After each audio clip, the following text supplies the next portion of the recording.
great podcast. Now, here's your host, Rexter. What is philosophy?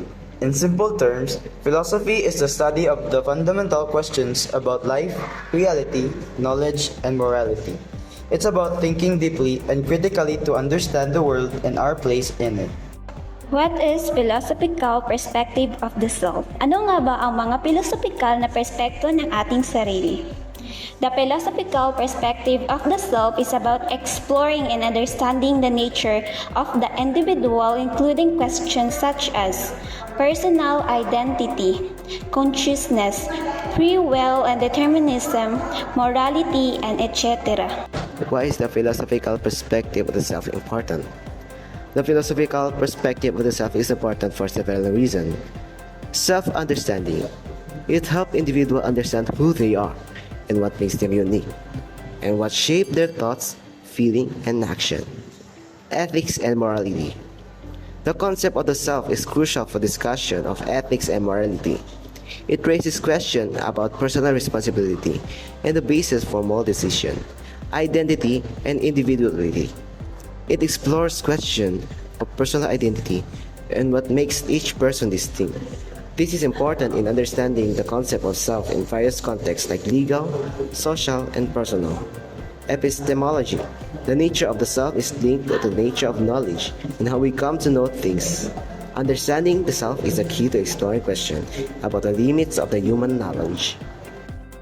Psychology.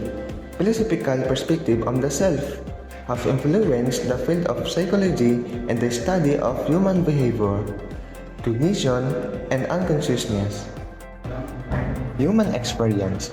It contributes to understand of human experience, including emotions, perception of unconsciousness.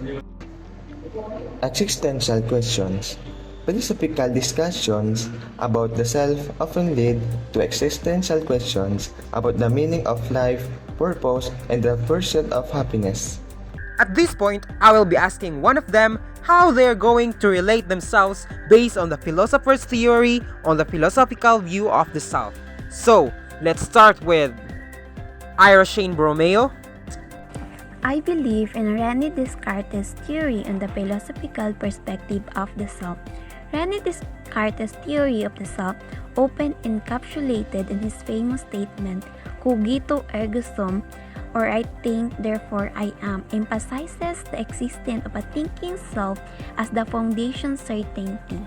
In the relation to Descartes' theory in that I exist as a thinking entity, much like the thinking self he possessed.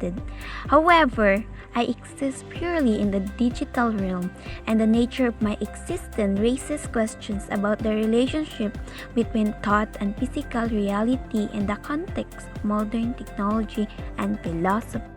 Okay, thank you for answering my question. Thanks for joining us this day on our podcast. Be sure to tune next time for our new episode. Until next time, do good, feel good, and be good.